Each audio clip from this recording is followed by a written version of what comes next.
오늘 주시는 하나님의 말씀은 요한 1서 3장 1절 말씀입니다. 요한 1서 3장 1절의 말씀입니다.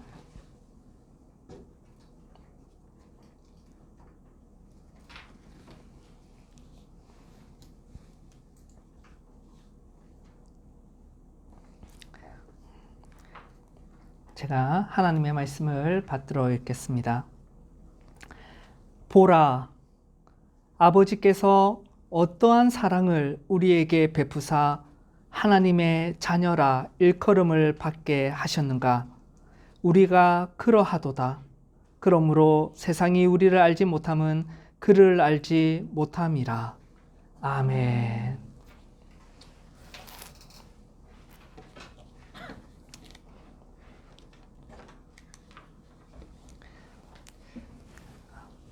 지난 주일에 이어서 오늘 하나님의 자녀됨의 은혜에 대한 주님의 교훈의 말씀을 함께 나누고자 합니다. 지난 주일에 우리는 설교 시간에 하나님께서 다윗의 집을 세우신다는 그 약속, 다윗의 언약에 대한 말씀을 들었습니다. 다윗의 언약은 다윗의 후손을 통해 하나님께서 그 후손의 통치를 받는 자들이 모두 하나님의 아들로 입양될 것이다 라는 그 약속이었음을 살펴보았습니다. 다윗과 아브라함의 자손 예수 그리스도, 그분 안에서 그리고 그분을 통해서 신자는 하나님의 자녀가 된다라는 진리를 우리는 배웠습니다. 오늘은 이어서 그 하나님의 양자됨에 대한 말씀을 좀 더 가르침을 받도록 하겠습니다. 우선 우리가 명심해야 할 것은 여러분 이것입니다. 신자가 하나님의 자녀가 되는 것, 하나님으로부터 입양을 받아 하나님의 자녀가 되는 것은 전혀 당연한 것이 아니다라는 것입니다. 우리는 쉽게 그렇게 생각하기 쉽습니다. 하지만 오늘 우리가 읽은 짧은 본문 요한일서 3장 1절은 이렇게 선언합니다. 말씀을 한 번 더 보십시오. 보라, 아버지께서 어떠한 사랑을 우리에게 베푸사 하나님의 자녀라 일컬음을 받게 하셨는가. 성경에서 보라라는 말을 쓸 때는 굉장히 이제 주목하도록 요청하는 것입니다. 단순한 지식으로 받지 말고 감탄과 경이로움으로 지금 전하고자 하는 하나님의 말씀에 주목하여라라는 것이죠. 그냥 알고 지나가는 것이 아니라 마음을 다해 눈을 다해서 눈을 들어서 봐야 합니다. 무엇을 봅니까? 바로 아버지께서 어떠한 사랑을 베푸셨는가라는 말씀이시죠. 여기서 어떠한이라는 말은 문자적으로는 어떤 종류의 사랑이냐라는 것입니다. 어떤 종류냐. 근데 이 어떤 종류의 사랑을 이렇게 주셨는가라고 할 때는 그 사랑의 크기와 그리고 깊이에 놀라움과 감탄과 경의를 올려드리는 것이죠. 근데 어떤 종류의 사랑, 어떤 종류라는 이 헬라어 단어의 유래는 어느 나라에라는 그런 의미에서 왔습니다. 다시 말해 어느 나라에서 온 사랑이냐라는 겁니다. 사도 요한이 지금 말하고자 하는 바는 이것입니다. 하나님이 베풀어 주신 이 사랑은 이 나라에서 볼 수 없는 다른 나라, 심지어는 이 세상이 아니라 다른 세상에서 온 그러한 사랑임을 전하고 싶은 것입니다. 그래서 예를 들면 우리 요즘에 젊은 세대들은 이런 말을 많이 쓰죠. 일반 사람들의 그 모습과는 달리 범상치 않은 그런 열정과 열심으로 뭔가를 하면 저세상 텐션이다 이런 말을 많이 씁니다. 그런 말 들어보셨습니까? 젊은이들은 그런 말을 많이 씁니다. 저세상 텐션이다. 예, 그래서 이 세상에 없는 그러한 것이다라는 것이, 이 나라가 아니라 다른 나라, 이 세상이 아니라 다른 세상, 바로 그러한 사랑으로 말미암아 하나님이 우리를 자녀로 삼으셨다라는 것입니다. 왜냐하면 하나님이요, 여러분, 죄인들을 용서해 주시고 영원한 심판에서 구원을 받게 해 주시더라도, 하나님이 우리를 그렇게 해 주시다 할지라도 자녀를 삼는 문제는 다른 차원의 문제입니다. 죄를 용서해 주는 것과 하나님의 자녀로 삼는 것은 다르다라는 것입니다. 이걸 기억하셔야 됩니다. 구원은 건져냄을 받는 것이죠. 하나님이 죄와 사망의 구덩이에서 우리를 건져내 주셨습니다. 영원히 죽을 신자를 건져내 주셨는데 그 죄의 형벌과 하나님의 진노를 면제시켜 주신 것만 해도 큰 은혜입니다. 큰 은혜입니다. 거기까지만 해도 큰 은혜인데 하나님께서는 죄에서 우리를 구원해 주셨을 뿐만 아니라 우리를 하나님의 자녀로 삼아 주셨다는 겁니다. 만약에 하나님이 우리를 자녀로 삼아 주지 않으시고 그냥 영원한 형벌에서 우리의 죄를 용서해 주셨다면 우리는 하늘의 천사와 같이 하나님을 섬겼겠죠. 천국에는 갔을 것입니다. 천국에서 하나님 나라에서 하나님의 천사처럼 지냈을 것입니다.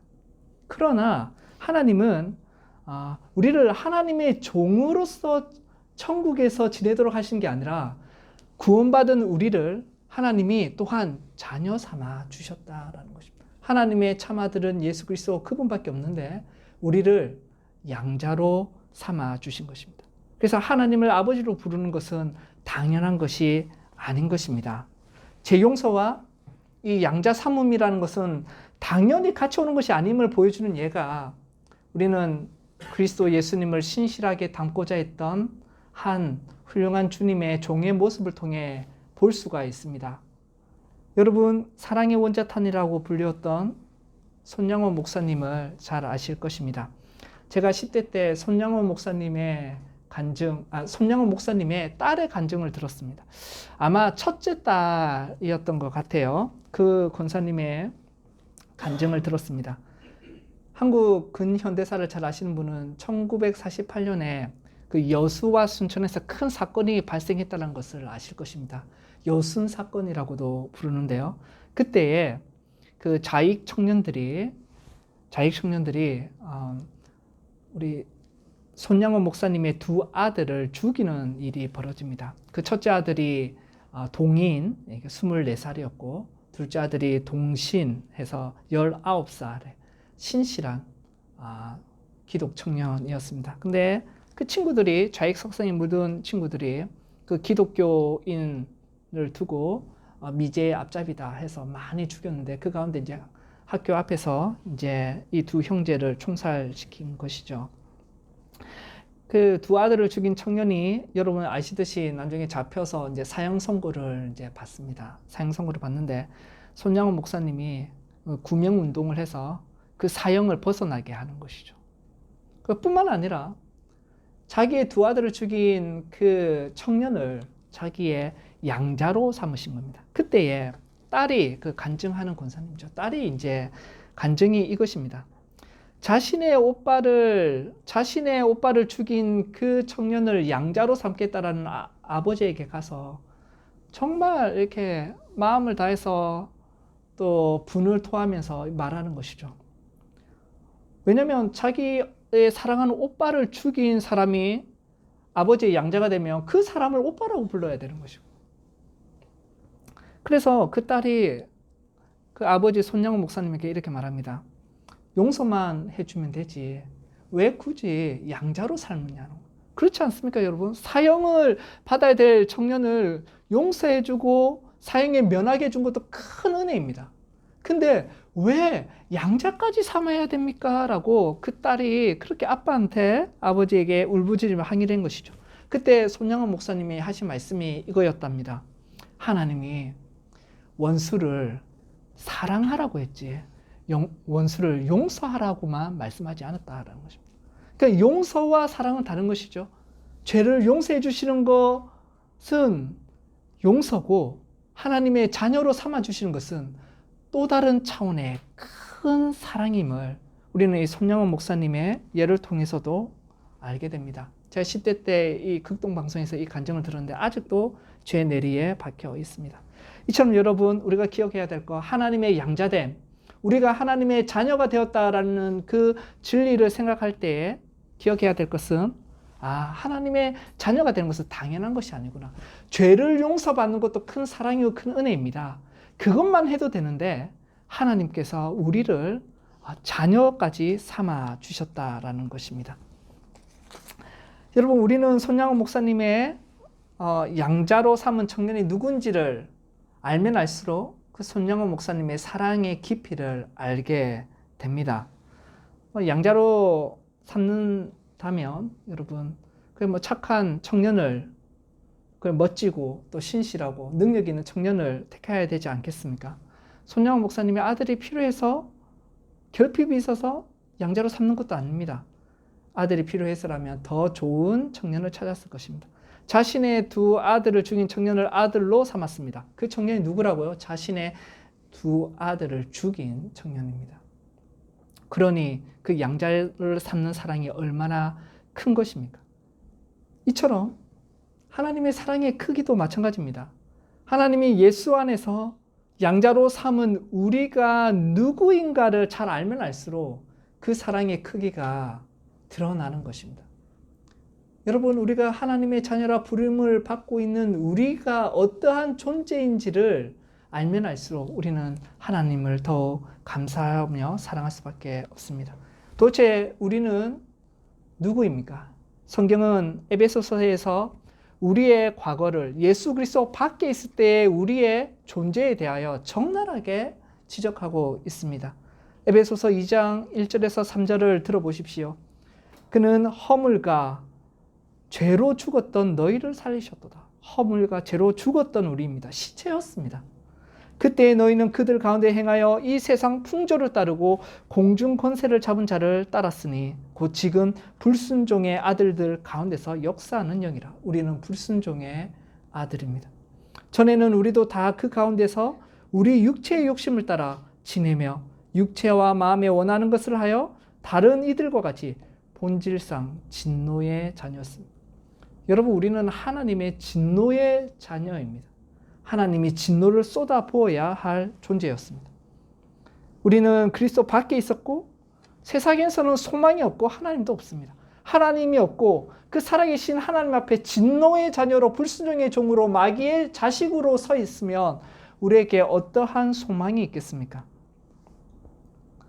이 말씀은 단지 유대인이 아닌 이방인들을 묘사하는 것이 아니라 아담 이후에 불순종에 빠진 모든 인간을 두고 하는 말이죠. 지난 주일에 말씀드렸듯이 아담은 하나님의 첫 번째 양자된 자였습니다. 양자된 아들이었습니다. 그 아들이 하나님의 나라에서 왕이신 아버지 하나님께 반역하고 그리고 소위 말하는 등에서 칼을 꼽는 그런 행위를 했다라는 것이죠. 그 아담의 후손들이 바로 우리입니다. 우리는 진노의 자녀예요. 불순종의 자식들입니다.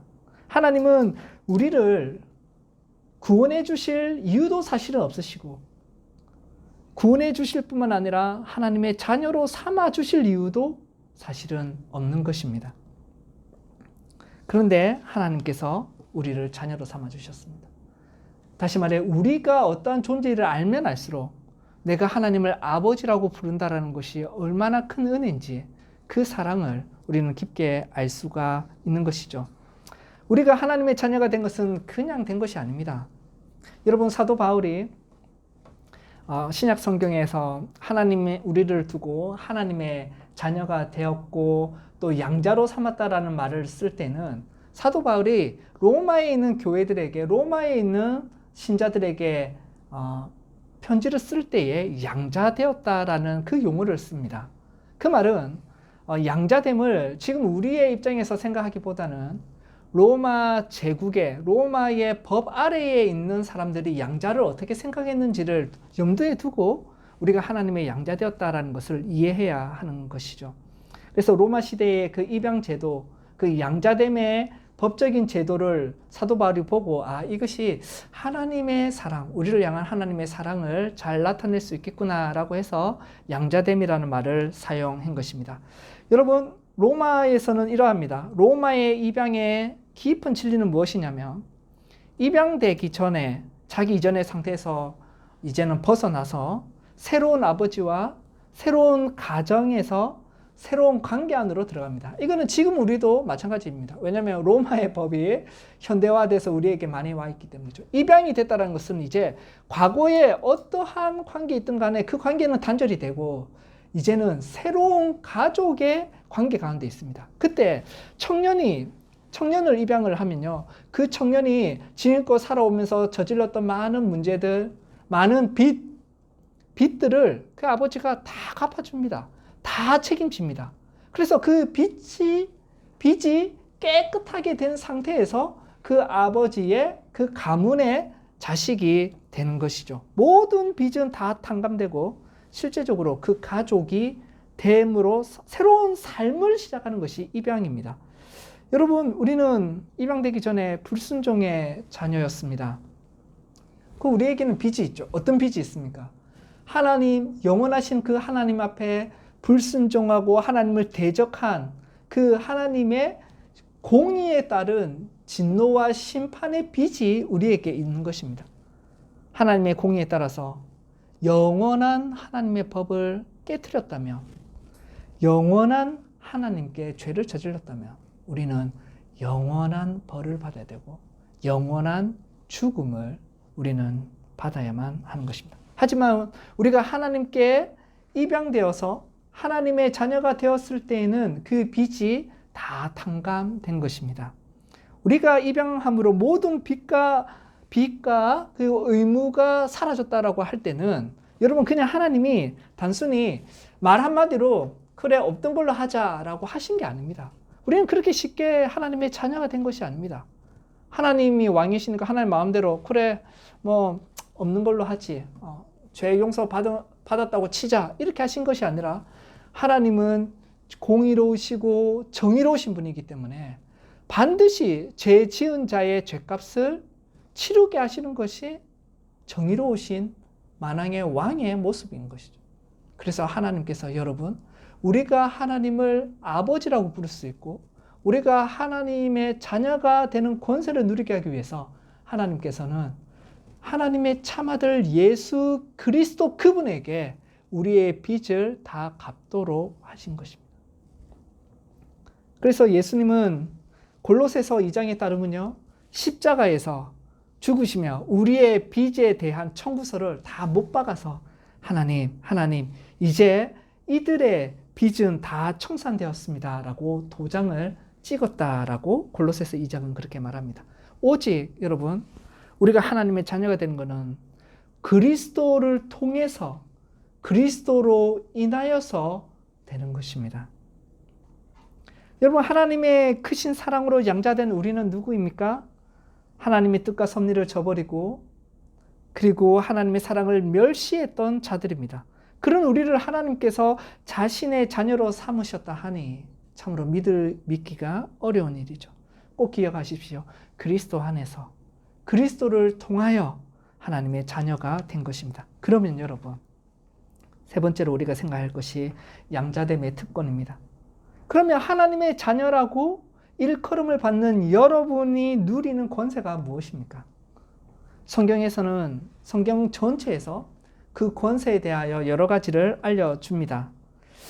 근데 우리가 성경의 핵심 가르침을 가장 잘 요약했다고 믿고 따르는 웨스트민스터 신앙 고백서에서는 12장에서는 이 양자됨의 특권을 이렇게 정리합니다.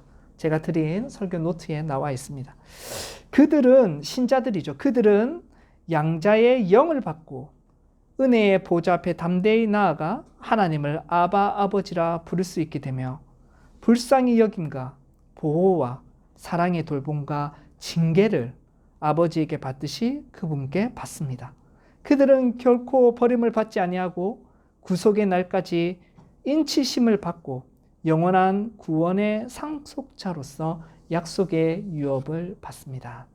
여러분, 이 신앙 고백서에 양자됨의 은혜가 무엇인지를 많이 이야기하고 있는데 그 중에 오늘은 특별히 불쌍히 여김과 보호와 사랑의 돌봄, 그것을 주목하겠습니다.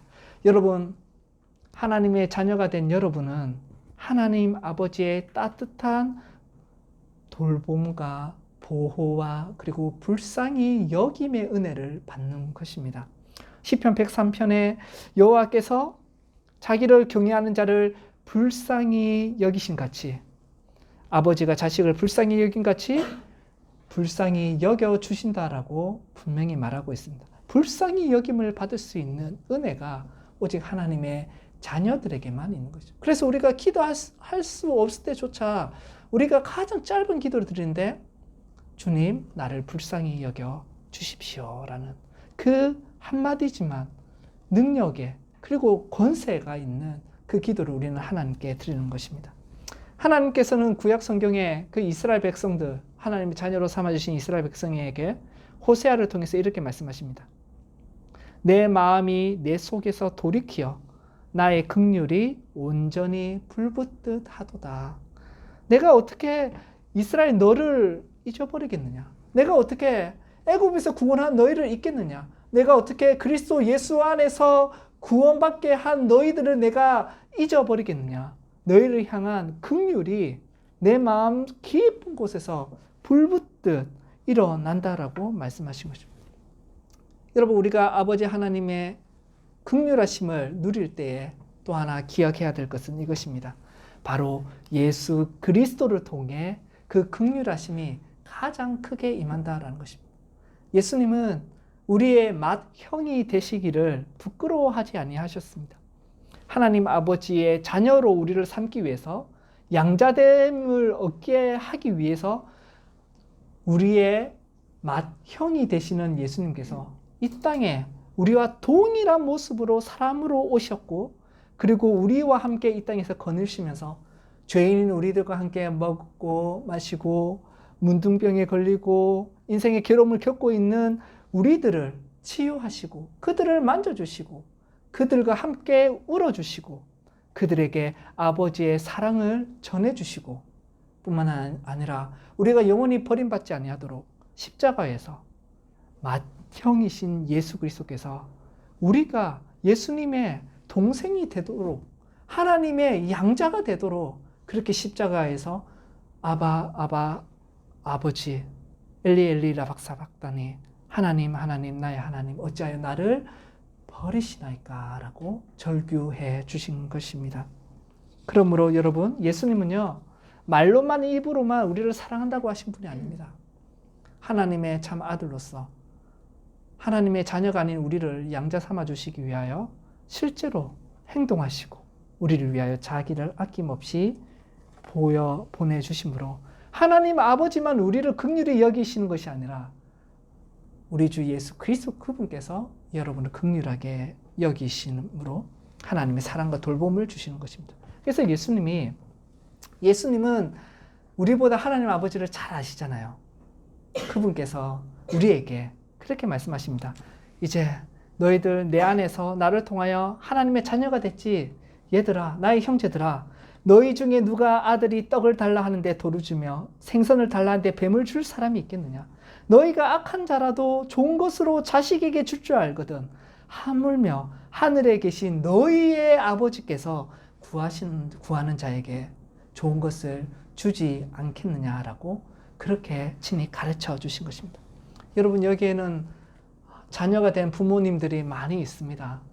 여러분의 목숨까지도 바꿀 수 있는 자녀들 아닙니까? 그 자녀들이 부모님께 뭘 해달라고 하면 능력이 없어서 못하는 것이지 마음이 없는 것이 아니지 않습니까? 하물며 인간도 그러한데 우리의 하늘 아버지께서 어찌하여 구하는 자에게 하나님의 긍휼을 구하고 하나님의 사랑을 구하고 하나님의 돌보심을 간절히 구하는 주의 자녀들을 어떻게 버려두시겠냐라는 것입니다. 결론 및 적용입니다. 사랑하는 성도 여러분, 그리스도 예수 안에서 양자됨의 은혜를 누리십시오. 왜냐하면 여러분, 사단의 공격은 항상 있습니다. 이건 그리스도인의 삶입니다. 왜 우리에게 사단의 공격이 있냐면 사단이 자식을 빼앗긴 것이거든요. 원래 불순종의 자식이요 마귀의 자식인 우리를 하나님께서 예수 그리스도를 통해서 자기의 자녀로 삼아주시고 생명의 어둠의 나라가 아니라 빛의 나라로 하나님의 나라로 우리를 옮겨주셨습니다. 사단은 끊임없이 우리를 공격합니다. 다시 자기의 가족 안으로 들어오도록 계속해서 공격합니다.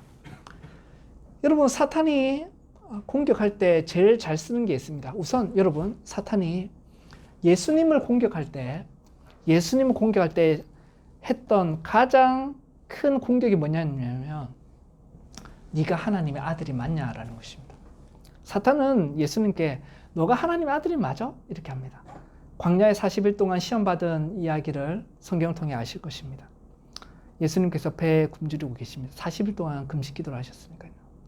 그때 사탄이 나서 한 얘기가 뭡니까? 네가 하나님의 아들이면 이렇게 배고파서는 안 된다라는 겁니다. 네가 하나님의 아들인데, 만왕의 왕의 아들인데 배를 굶고 이렇게 고통 가운데 있느냐? 돌을 떡으로 바꿔서 먹어라 라는 말이죠. 여러분, 또한 사탄이 예수님께 나타나서 이런 말합니다. 네가 하나님의 아들이면 보호를 받아야지. 모든 일이 잘 돼야지. 그러니까 뛰어내리면 어떻게 해요? 네가 하나님의 아들이니까 하나님이 하나도 다치지 아니하도록 다 지켜주실 거야. 그 얘기를 하는 것입니다. 여러분, 이 사탄은요, 하나님의 참된 아들 예수님을 이렇게 공격했을 뿐만 아니라 하나님의 양자가 된 우리도 동일하게 공격합니다. 네가 진짜 하나님의 아들이 맞느냐? 하나님의 아들이 무슨 배를 고파하며 힘들 게 있냐라는 것입니다. 하나님의 자녀라면 너가 어떻게 이렇게 인생이 힘들어? 왜 고난이 있겠어? 네가 배고플 수가 있냐? 다 남들은, 오히려 하나님의 아들이 아니라는 사람들은, 다 하나님 없이 살아가는 사람들은 자기 재산도 계속해서 늘리고 부를 쌓고 명예도 쌓고 그렇게 살아가는데, 야, 하나님의 아들이라는 너가 이렇게 배고파하며 이렇게 힘들게 살고 있느냐? 야, 하나님의 아들인데, 하나님의 아들이면 하나님이 보호해 주셔야지. 왜 너는 교통사고도 나고 뼈도 부러지고 고난을 겪고 있느냐? 하나님께 순종하며 살아간다라는 삶이 허황된 꿈이 아니냐? 사탄이 예수님을 공격했듯이 네가 하나님의 아들이 맞냐? 배도 곱고 이렇게 위험 가운데 있으면 하나님의 아들이 아니다라고 하듯이 지금도 사탄은 예수 그리스도 안에서 양자된 여러분을 그렇게 공격하고 있고, 우리는 그 공격에 혹하기도 하고 항상 괴로움 가운데 있는 것입니다. 하나님, 내가 하나님의 자녀인데 왜 이렇게 배고파하고 있어?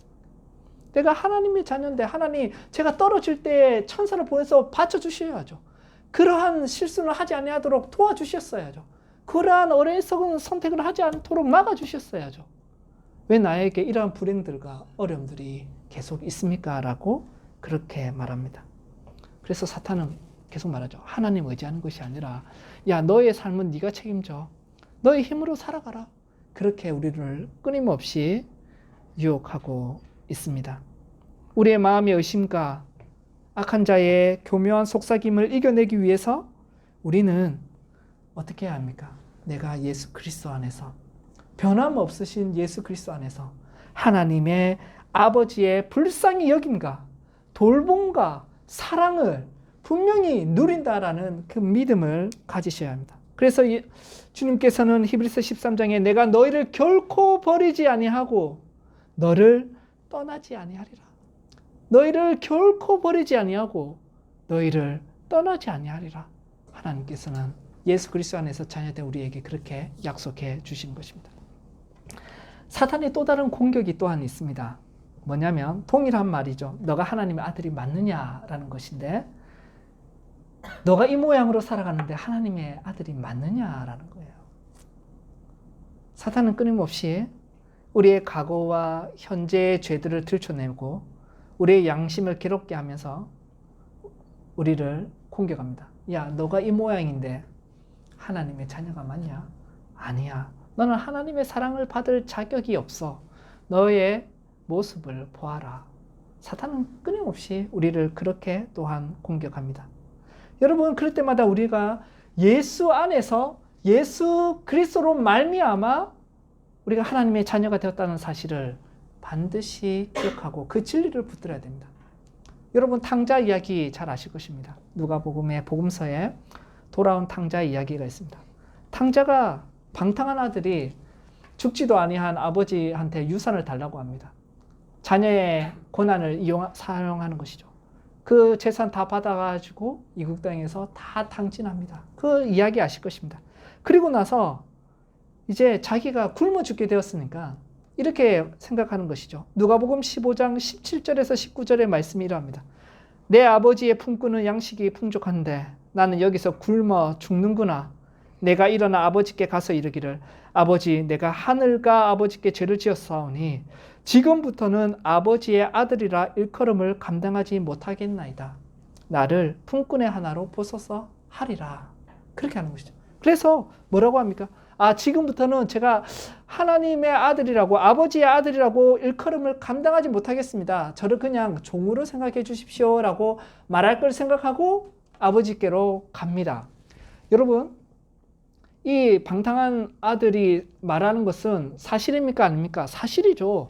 어떻게 자기가 아버지의 아들이라고 일컬음을 받을 수 있겠습니까? 이미 권한을 가지고 유산도 다 받고 아버지도 무시하고 빨리 죽으라는 거 아니에요? 그게 무슨 아들입니까? 아버지 빨리 죽으십시오. 살아있는데 멀쩡한 아버지를 보고 유산을 달라 해서 그걸 다 씁니다.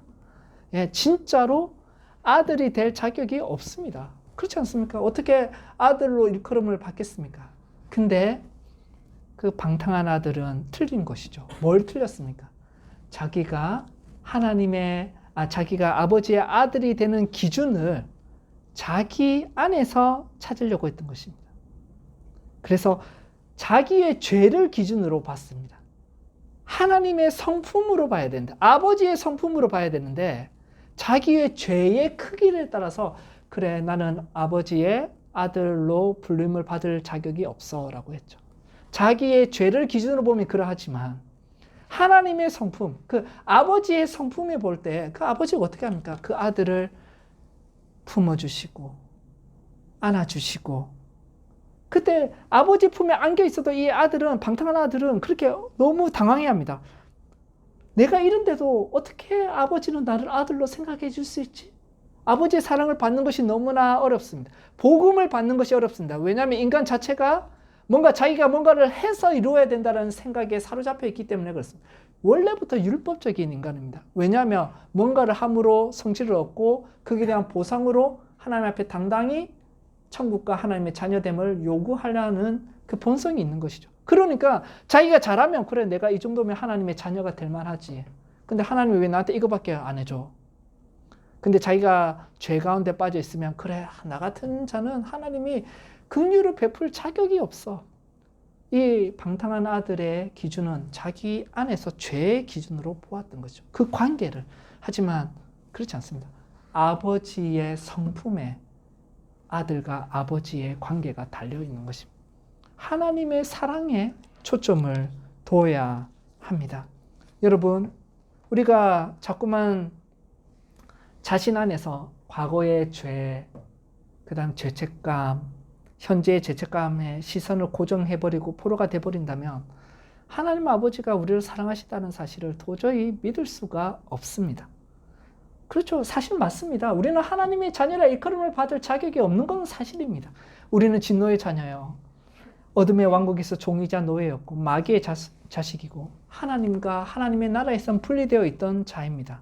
하지만 그러나 이제는 그리스도 예수 안에서 우리 죄를 위하여 십자가에서 우리를 하나님의 자녀가 되도록 자기를 내어주신 우리의 맏형이 되시는 신실한 구주 예수 그리스도 안에서 우리가 하나님의 가족이 되온 것입니다. 그러므로 우리는 예수 그리스도 안에서 하나님의 자녀라는 그 지식과 그리고 굳건한 확신을 세워가야 합니다. 사탄은 끊임없이 하나님의 자녀가 됐다면 여러분을 공격합니다.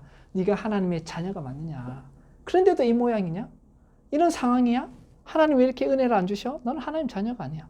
또는 야, 너가 이렇게 못난 사람인데 무슨 신자라고 하고 네가 어떻게 하나님의 자녀가 되냐? 여러분, 그럴 때마다 우리가 하나님의 자녀가 된 것은 구원받았을 뿐만 아니라 하나님 자녀가 안 돼도 되는데 하나님이 자유롭게 그 크신 사랑으로 우리를 자녀 삼아 주셨음을 기억하십시오. 핵심은 사탄의 공격과 유혹을 이기는 핵심은 그것입니다.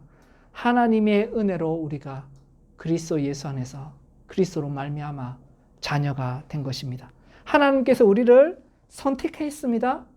우리가 하나님의 자녀가 된 것은 우리의 가치에 있는 것이 아니라 하나님의 사랑에 달려 있습니다. 그 하나님의 사랑이 바로 예수 그리스도이십니다. 한 번 더 오늘 본문을 읽겠습니다. 보라, 아버지께서 어떠한 사랑을 우리에게 베푸사 하나님의 자녀라 일컬음을 받게 하셨는가? 우리가 그러하도다. 아멘.